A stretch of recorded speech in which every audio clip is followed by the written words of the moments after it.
여러 나라의 종족들아, 영광과 권능을 여호와께 돌릴지어다. 여호와께 돌릴지어다. 여호와의 이름에 합당한 영광을 그에게 돌릴지어다.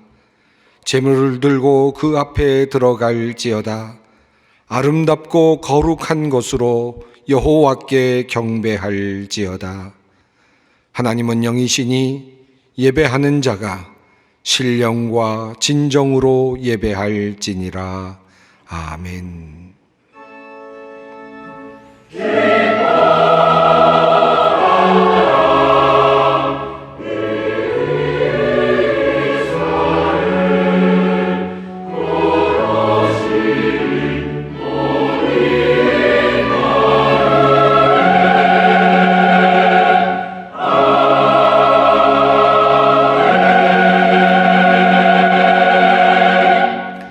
영원히 찬양받으실 주 여호와 우리 아버지 하나님, 그 놀라우신 능력과 크신 은총을 인하여 주께 영광 돌립니다.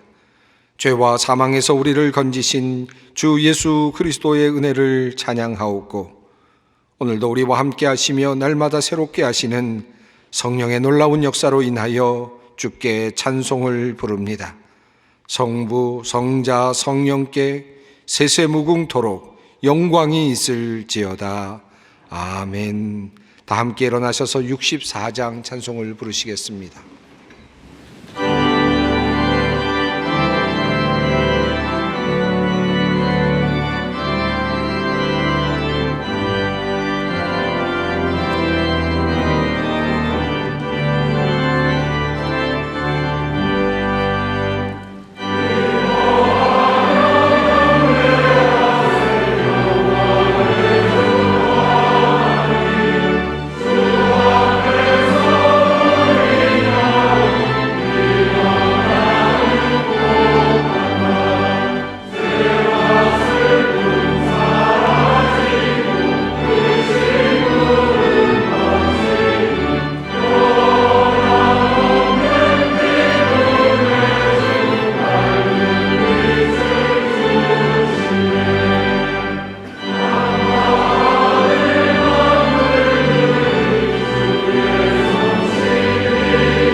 함께 참회의 기도를 드리겠습니다. 크신 사랑과 긍휼로 우리를 대하시는 하나님, 주님의 부르심과 인도하심을 따라 주님의 자녀들이 이 자리에 모였습니다. 허물이 크고 참으로 부족한 우리들인데 지난 한 주간 동안도 주님께서 눈동자와 같이 지켜주셔서 평안을 누리게 하셨으니 참으로 감사합니다. 하나님, 하오나 주님 앞에 설 때마다 우리의 마음에는 늘 죄송함과 안타까움이 있습니다. 바르게 살고 싶었는데 휘어지고 뒤틀린 부끄러운 삶을 살았습니다. 욕심에서 우러나는 말로 행동으로 실수도 많이 하였습니다. 주님의 자녀답지 못한 모습으로 인해 하나님께 근심이 되기도 하였습니다. 오직 은혜로만 사는 인생인데 내 힘으로 사는 것인 양 착각하며 교만한 삶을 살았습니다. 주님의 사랑을 받으면서도 감사하지 않았고 도리어 불평과 불만으로 주님의 마음을 아프게 해드렸습니다. 내 뜻만을 고집하다 주님께서 내려주시는 귀한 기회들을 놓쳐버렸고 하나님의 뜻을 알면서도 그 길로 행하지 않았습니다. 주님께서 말씀하시는 바를 깨닫고 수없이 마음에 감동이 있었음에도 그 말씀대로 살지 못한 우리를 용서하여 주시옵소서. 주님의 오심을 기다리는 대림절을 시작하면서 과연 우리가 주님을 간절히 기다리고 있는지 다시 생각해 봅니다. 주님, 세상에 깊숙이 몸과 마음을 두고 살고 있는 우리를 불쌍히 여겨 주시옵소서. 지금은 하나님과 나만이 아는 죄를 생각하며 묵묵히 참회의 기도를 드립니다.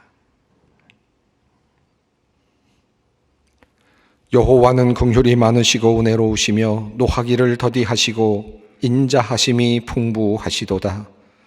아버지가 자식을 긍휼히 여김같이 여호와께서는 자기를 경외하는 자를 긍휼히 여기시나니 이는 그가 우리의 체질을 아시며 우리가 단지 먼지뿐임을 기억하심이로다. 그러므로 주 예수 그리스도 안에 있는 자에게 결코 정죄함이 없느니라. 아멘.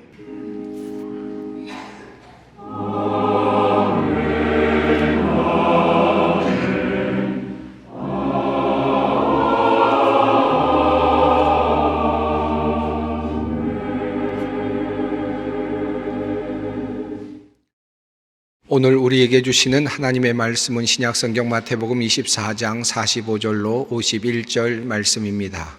마태복음 24장 45절로 51절 말씀입니다. 이 계시의 말씀을 봉독할 때 다 함께 살아계신 하나님의 음성을 들으실 수 있기를 바랍니다. 충성되고 지혜 있는 종이 되어 주인에게 그 집 사람들을 맡아 때를 따라 양식을 나눠줄 자가 누구냐? 주인이 올 때에 그 종이 이렇게 하는 것을 보면 그 종이 복이 있으리로다. 내가 진실로 너희에게 이르노니 주인이 그의 모든 소유를 그에게 맡기리라. 만일 그 악한 종이 마음에 생각하기를 주인이 더디 오리라 하여 동료들을 때리며 술 친구들과 더불어 먹고 마시게 되면 생각지 않은 날 알지 못하는 시각에 그 종의 주인이 이르러 엄히 때리고 외식하는 자가 받는 벌에 처하리니 거기서 슬피 울며 이를 갈리라. 아멘. 대림절은 성탄절 바로 앞에 있는 절기로서 교회력으로 보면 모든 교회력의 첫 출발점이 됩니다. 언뜻 생각하기에 성탄절이 교회력의 처음일 것 같은데 그렇지가 않습니다. 대림절이 교회력의 첫 날이 됩니다. 일상 달력에서 1월 1일이 첫날이 된다면 바로 오늘 대림절 첫 주일이 교회력에서는 1월 1일과 같은 그와 같은 날이 되는 것입니다. 이 대림절이라고 하는 것은 사실은 교회력으로 본다면 인간의 처절한 자기 현실에 대한 인식에서부터 출발한다고 할 수 있습니다. 즉 인간에게는 마지막이 있다라고 하는 현실 인식에서부터 교회력이 시작이 되는 것입니다. 죽음으로 치닫고 있는 나 자신, 그리고 종말로 또 달려가고 있는 인류의 역사, 이것을 먼저 인지하는 것이 모든 교회력의 출발이라고 할 수 있습니다. 바울이 말한 것처럼 오호라 나는 곤고한 사람이로다 이 사망의 몸에서 누가 나를 건져내라 라고 하는 이 고백, 이 절규가 바로 대림절의 출발이라고 할 수 있겠습니다. 대림절의 신학이라고도 할 수 있겠죠. 그리고 이어지는 바울의 고백, 우리 주 예수 그리스도로 말미암아 하나님께 감사하리로다 라고 하는 이 고백이 바로 성탄절의 의미이고 정체성이라고 할 수 있겠습니다. 그러니까 대림절과 성탄절은 인간의 허무함, 인간의 유한함, 또 종말로 치닫고 있는 인간의 모습, 이것으로부터 출발해서 예수 그리스도로 이어지는, 그래서 그곳에서 희망을 발견하는 그와 같은 절기라고 할 수 있겠습니다. 그러므로 대림절의 분위기는 사실은 조금 암울하다고 할 수 있습니다. 도저히 꼼짝달싹 할 수 없을 것 같은 인간의 그 운명을 직시하고 그것을 보는 것, 이것이 바로 대림절의 출발이기 때문에 그렇습니다. 성경은 이와 같은 인간의 현실을 주님의 다시 오심을 기다리는 인간의 모습으로 그렇게 표현하고 있습니다.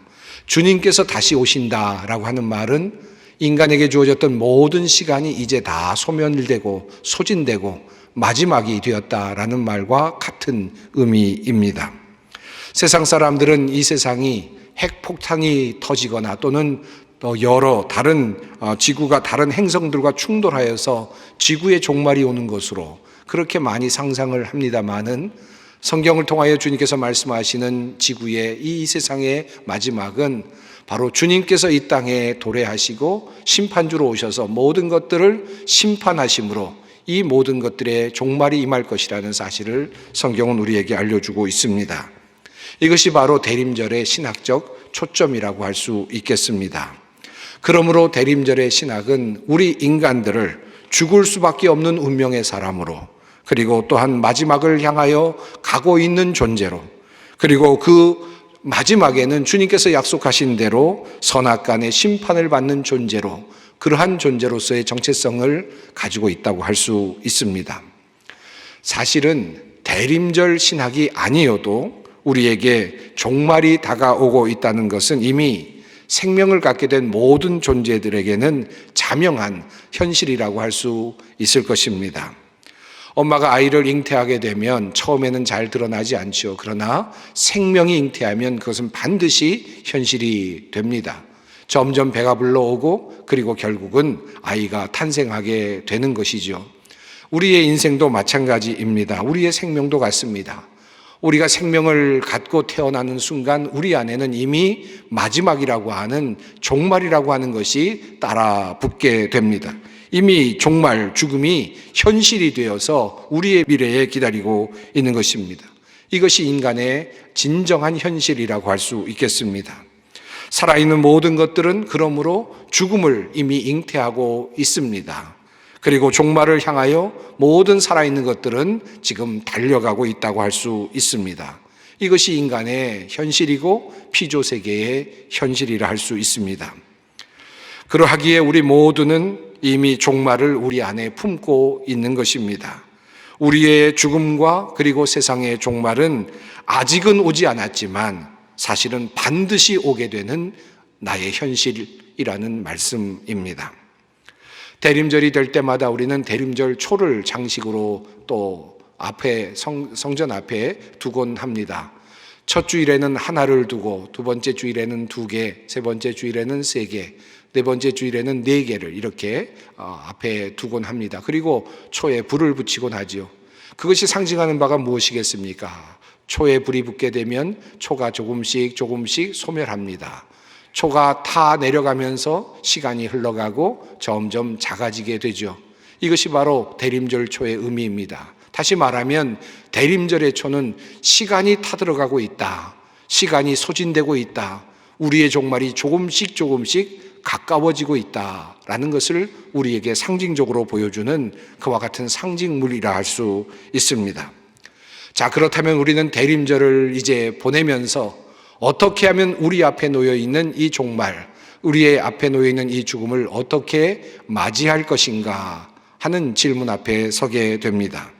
주님께서 마지막 날에 우리를 향하여 심판주로 오신다면 우리는 그 심판주이신 예수님을 어떤 모습으로 만날 것인가? 종말을 맞이하는 우리의 자세는 어떠해야 하는가라는 질문을 갖게 됩니다. 오늘 본문 말씀이 있는 마태복음 24장과 25장은 주님의 재림과 관련해 많은 귀한 말씀들을 우리에게 알려주고 있습니다. 24장은 제자들이 예수님께 이렇게 질문을 던지는 것으로부터 시작이 됩니다. 예수께서 감람산 위에 앉으셨을 때에 제자들이 조용히 와서 이르되 우리에게 이르소서 어느 때 이런 일이 있겠사오며 또 주의 임하심과 세상의 끝에는 무슨 징조가 있사오리까? 이렇게 질문을 던집니다.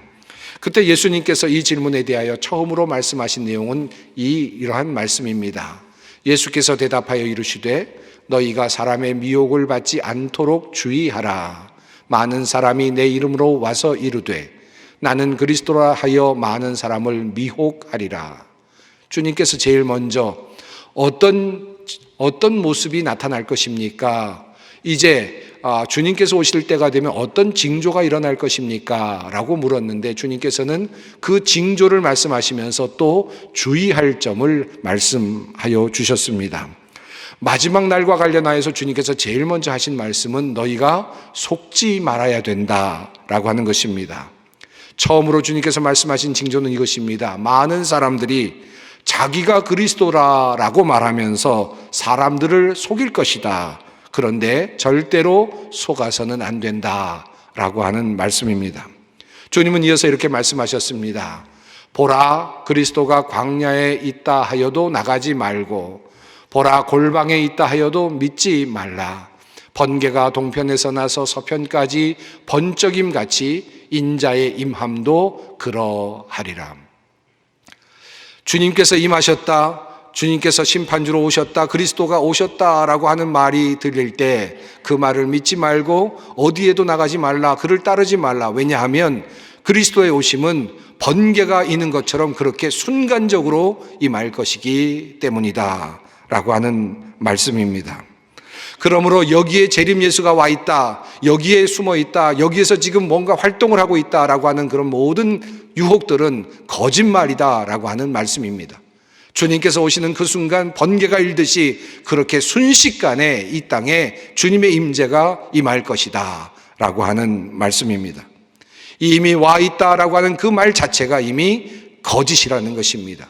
그런데 많은 사람들이 자기 자신이 그리스도라 말하며 속일 터인데 절대로 그것을 속아서는 안 된다라고 말씀을 합니다. 얼마 전 어느 이단 세력이 대구의 어느 곳에서 10만이라는 큰 숫자를 자랑하면서 모였다라고 하는 기사가 있었습니다.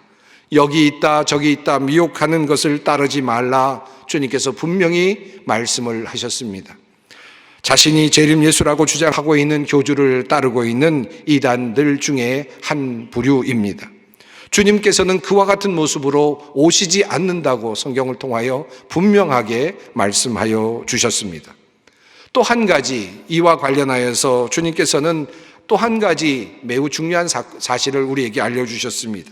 이때다, 지금이다 라고 하는 말을 하면서 미혹하게 하는 사람들을 향하여 주신 말씀입니다. 주님은 말씀하십니다. 그러나 그날과 그때는 아무도 모르나니 하늘의 천사들도 아들도 모르고 오직 아버지만 아시느니라. 주님께서 이 땅에 오시는 그날, 매우 중요한 날인데 그날은 아버지만이 아신다라고 그렇게 말씀하고 있습니다.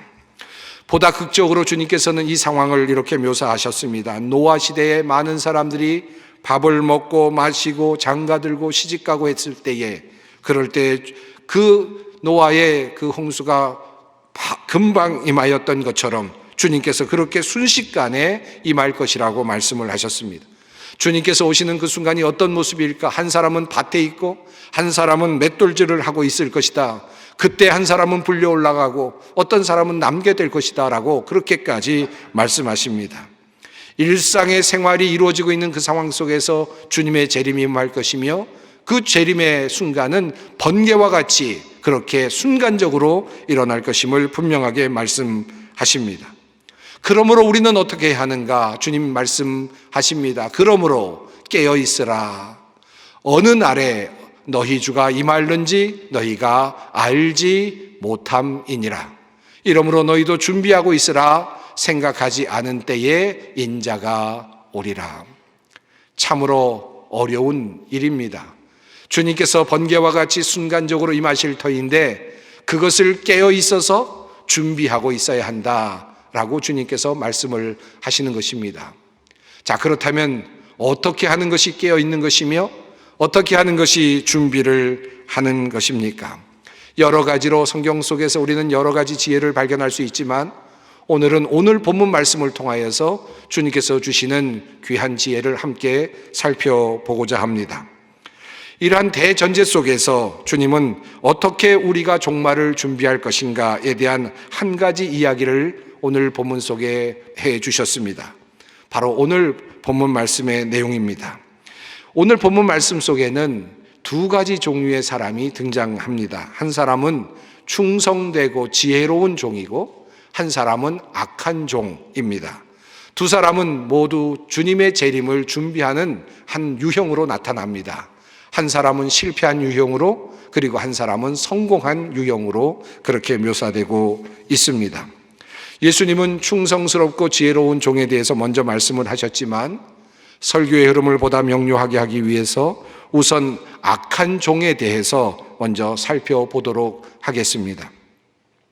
오늘 본문에 나오는 악한 종이란 주님의 재림을 준비하는 데 있어서 실패하는 유형의 사람을 말합니다.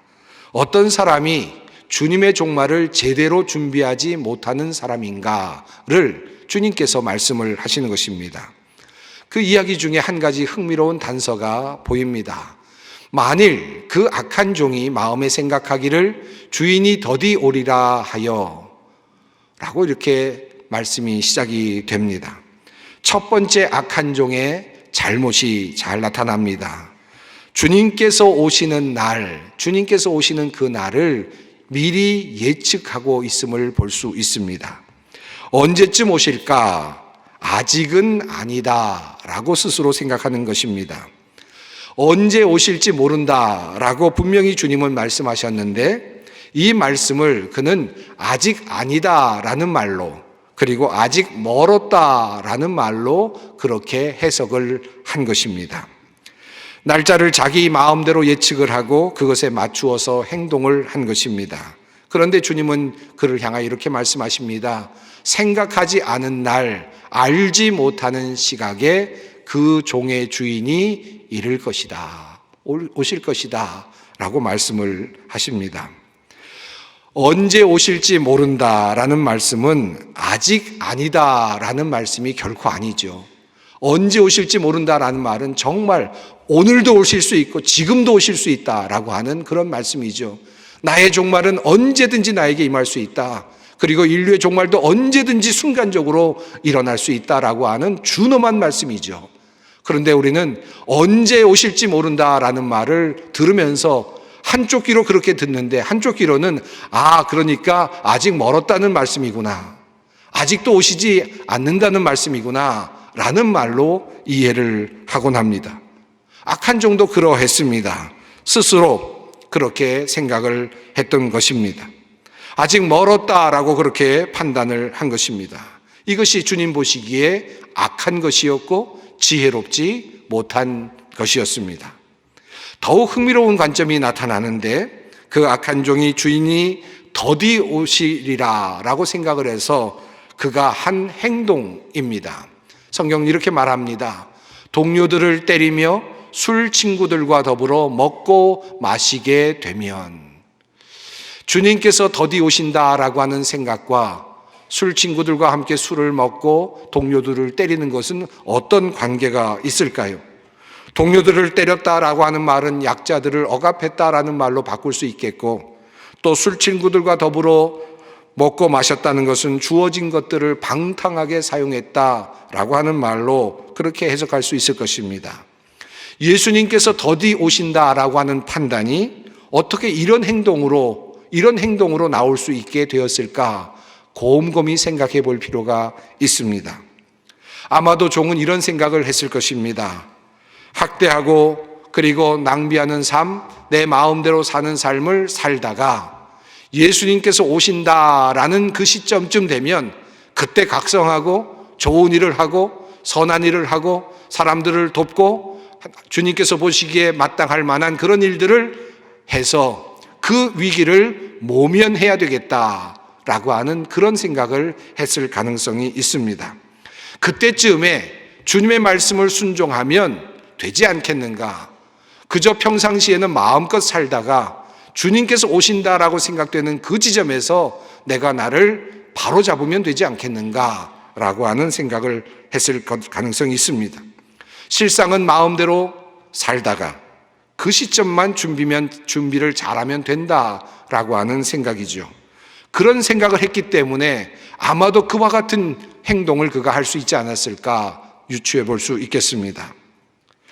한마디로 말하면 하나님을 속이는 행동을 하려고 하는 것입니다. 그래서 주님께서는 그러한 사람을 향하여서 이렇게 말씀하십니다. 엄히 때리고 외식하는 자가 받는 벌에 처하리니 거기서 슬피 울며 이를 갈리라. 여기서 흥미로운 표현이 나오죠. 외식하는 자가 받는 벌을 그에게 내릴 것이다. 외식하는 자라는 어떤 사람입니까? 앞으로는 얼굴로는 형식으로는 하나님을 잘 모시고 사랑하는 것처럼 보이지만 그러나 속은 전혀 그렇지 않은 삶을 살고 있는 그와 같은 사람을 외식하는 자라 할 수 있겠습니다. 거리에서 큰 소리로 주님 앞에 마치 아주 많은 큰 신앙심을 가지고 있는 것처럼 그렇게 간절히 기도하지만 그러나 속으로는 주님을 따르지 않고 주님의 말씀을 따르지 않는 서기관들, 바리새인들과 같은 사람들을 주님께서는 가리키며 말씀하셨습니다. 외식하는 자란 결국은 두 얼굴을 가지고 사는 사람들이고 신앙 고백과 삶이 다른 사람들이고 말은 이렇게 하지만 행동을 다르게 하는 사람들이라고 할 수 있겠습니다. 그러므로 주님께서는 외식하는 자라는 표현을 사용하십니다. 주님께서 더디 오실 것이라고 예측하고는 그 시간에만 잘 보이려고 하는 태도로 살아가고 있는 사람입니다. 주님께서 오시는 그 순간만 잘 위기를 넘기려고 하는 사람. 그런데 주님께서는 그를 이미 알아보십니다. 그리고 가짜로 판명하시죠. 그리고 그에게 외식하는 자가 받는 벌, 거짓으로 그리고 꾸미는 사람이 받는 그런 벌을 내리시겠다고 말씀하고 계십니다. 그러므로 주님의 오심을 준비한다는 것은 섣부른 예단으로 그날을 추측할 수 없고 또 혹시 그렇게 되더라도 그날만 번지르르하게 주님의 마음을 흡족하게 하면 모면할 수 있는 것이 아니다라고 하는 사실을 제자들에게 주님께서는 분명하게 알려주신 것입니다. 자, 이와는 반대로 충성된 종, 지혜로운 종에 대한 말씀이 이어집니다. 한마디로 주님의 오심을 제대로 준비하는 사람의 유형입니다. 주님은 이렇게 말씀을 시작하십니다. 어떤 주인이 한 종에게 다른 종들을 다스리며 제때의 양식을 공급할 책임을 맡기고 떠났다면 어떻게 하여야 그 종이 과연 충성스럽고 슬기로운 종이겠느냐. 주님의 재림과 관련하여서 한 가지 중요한 관점이 여기에 나타납니다. 주인이 맡기고 떠났다라고 하는 말씀입니다. 이러한 관점은 뒤에 나오는 마태복음 25장의 달란트 비유에서도 두드러지게 나타나는 그런 관점이죠. 주인이 무엇인가를 종들에게 맡기고 떠났다라고 하는 말씀입니다. 주인이 종에게 맡긴 것이 있습니다. 그리고 주인은 이제 언젠가 돌아올 것입니다. 주인이 다시 돌아오는 일과 관련해서 제일 중요한 것은 무엇일까요? 주인이 언제 돌아올까에 관한 것일까요? 아니면 주인이 그에게 맡겨놓은 일일까요? 그보다 더 중요한 관점, 언제 오실까라는 것보다 더 중요한 관점은 사실은 주인이 맡겨놓은 그 일을 종이 정말 제대로 처리하는가라고 하는 것일 것입니다. 약삭 빠른 종은 주인이 언제 올까에만 관심을 갖습니다. 그리고는 그 시간 안에 무엇인가를 그저 모면하려고만 하겠죠. 그러나 진실되고 충성된 종은 언제 주인이 돌아올까에 대해서는 별로 관심이 없습니다. 주인이 그에게 맡겨주신 그 일을 내가 잘 수행하는 일만 남아있을 뿐입니다. 지혜로운 종, 충성된 종의 관심은 주인이 언제 올까에 대한 것이 아니고 주인이 맡겨주신 그 일 자체에 있다는 말씀입니다. 이것이 바로 주님의 재림을 준비하는 충성된 종의 첫 번째 매우 중요한 태도라고 할 수 있겠습니다. 주님께서 나에게 부탁하신 그 일, 그 귀한 일을 날마다 감당해 내는 것, 하나님께서 나에게 주신 일이 무엇인지, 그것이 무엇인지를 알고 날마다 그것을 감당해 내며 주님께서 오시는, 주인이 오실 그날까지 견디고 살아가는 것, 이것이 바로 충성된 종의 첫 번째 모습이라고 할 수 있겠습니다. 오늘 본문을 원어로 읽다 보면 또 다른 매우 중요한 한 가지 흥미로운 단어가 눈에 띕니다. 그것은 바로 때를 따라라고 하는 표현입니다. 여기에서 때라고 하는 이 단어는 카이로스라고 하는 단어가 사용이 되었습니다. 여러분, 이 카이로스라는 단어를 아마 잘 아실 것입니다. 크로노스라고 하는 단어와 비교해서 일반적인 시간이 아니죠. 그저 흘러가는 시간을 의미하는 것이 아닙니다. 카이로스라고 하는 것은 바로 그 시간, 의미 있는 시간, 특별한 시간을 의미합니다. 꼭 필요한 시점을 의미하는 단어입니다. 처음 마태복음 24장이 시작될 때 그 날과 그 시기에 대한 질문으로부터 시작이 되었습니다. 그 날이라고 하는 표현은 헤메라라고 하는 단어가 사용되었고, 그 시간이라고 하는 표현은 호라라는 단어가 사용되었습니다. 그러니까 그때, 그 시간, 그날은 언제입니까? 그날의 징조가 무엇입니까? 라고 말할 때는 헤메라 또는 호라라고 하는 일반적인 시간을 상징하는, 날을 상징하는 그런 단어가 사용되었습니다. 그런데 주님의 충성된 종에 대한 이야기를 하실 때 주님께서는 이와 같은 단어를 사용하지 아니하셨고 카이로스라고 하는 단어를 사용하셨습니다.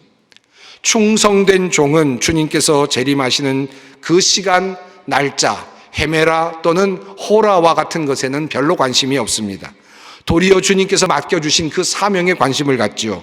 그리고 그 사명을 순간순간, 시간이 될 때마다 결정적인 시간 속에서 이루어 가기를 원합니다. 감당해 나가는 것입니다. 다시 말해서 충성된 종은 종말의 시간을 살피고 주님이 오시는 그 시간, 호라라든지 또는 헤메라와 같은 것을 예측하는 것이 아니라 도리어 내 주위에 있는 사람들의 필요한 시점, 내 주위에 있는 사람들이 결정적으로 필요한 그 시간, 그 시점에 관심을 갖습니다. 카이로스적인 시간을 보는 것입니다. 이것은 뒤에 나오는 마태복음 25장에서 주님께서 재림하셔서 양과 염소를 가르칠 때 주님께서 하신 말씀에서 보다 더 분명하게 드러나고 있습니다. 주님께서는 어떤 사람에게는 내가 주렸을 때 너희가 나에게 먹을 것을 주었다. 내가 헐벗었을 때 나에게 입을 것을 주었다라고 그렇게 말씀하시면서 카이로스적인 시간을 말씀하고 계십니다. 충성된 종은 바로 그와 같은 일을 한 사람이라고 할 수 있습니다. 한마디로 말씀드리면 충성된 종은 날마다 하루하루를 카이로스적인 시간으로 만들어가는 사람입니다. 하루하루를 가득 찬 시간으로, 결정적인 시간으로 만들어가는 사람을 말합니다. 이런 사람을 향하여서 주님께서는 이렇게 칭찬의 말씀을 하셨습니다. 주인이 올 때에 그 종이 이렇게 하는 것을 보면 그 종이 복이 있으리로다. 오늘 본문 속에 또 한 가지 숨겨진 종말과 관련된 교훈이 있습니다. 그것은 때를 따라 양식을 나눠줄 자가 누구냐라고 하는 말씀입니다. 양식을 나누어 줄 자, 이것은 주인이 종에게 처음 떠날 때 맡겼던 사명일 수 있습니다. 그런데 여기서 주인의 의도가 잘 드러나고 있습니다. 필요한 시점에 때를 따라 카이로스적인 그 시간에 주인은 종이 어려운 사람들에게 양식을 나누어 주도록 그렇게 명령을 한 것입니다. 이것이 바로 주인의 의도였습니다. 양식을 나누어 준다라고 하는 말의 뜻은 무엇입니까? 궁핍한 사람들이 배가 고플 때 허기를 채워줄 수 있도록 하라는 말씀이겠죠. 죽어가는 사람들이 있을 때 그들을 살리라는 명령이겠죠. 희망 없는 사람들에게 희망을 주라는 말씀이겠죠. 주인은 바로 이와 같은 일을 종에게 맡겼다라고 성경은 말합니다. 이것은 주님께서 우리 모든 종들에게 맡겨주신 사역의 방향성이라고 생각을 할 수 있습니다.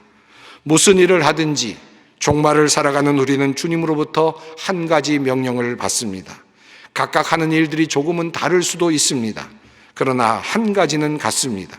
그것은 바로 이 세상 사람들에게 양식을 때를 따라 카이로스적인 시간에 나누어 주는 일입니다. 즉 생명을 살리는 일을 하는 것입니다. 우리의 직업이 어떠하든지 우리가 하는 일이 무엇이든지 우리는 그것을 통해서 궁극적으로 사람을 살리고 그리고 세상을 살리는 일을 감당합니다.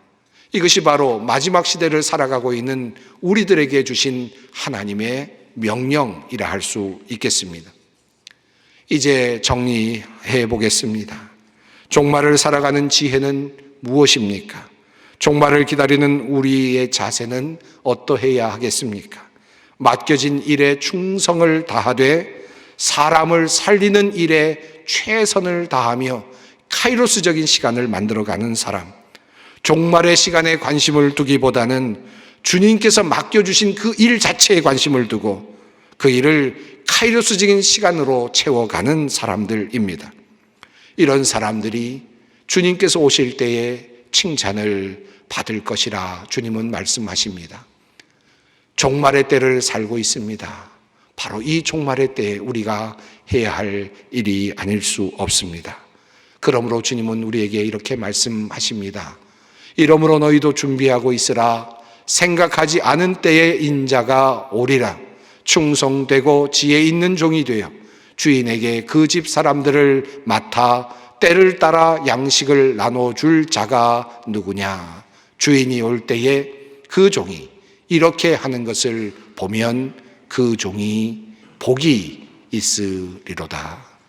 아멘. 기도하겠습니다. 사랑이 많으신 하나님, 종말의 시간을 살아가는 우리들에게 지혜를 주시옵소서. 착하고 충성된 종으로 주님 앞에 서기 원합니다.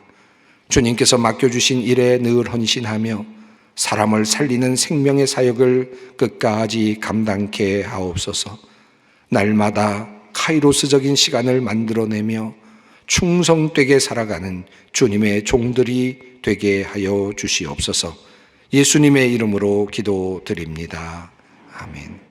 평화의 하나님께서 친히 여러분을 완전히 거룩하게 해주시고 우리 주 예수 그리스도께서 오실 때에 여러분의 영과 혼과 몸을 흠이 없이 완전하게 지켜주시기를 빕니다. 여러분을 부르시는 분은 신실하시니 이 일을 또한 이루실 것입니다. 우리 주 예수 그리스도의 은혜와 하나님의 사랑과 성령님의 교통하심이 너희 무리와 함께 있을지어다. 아멘.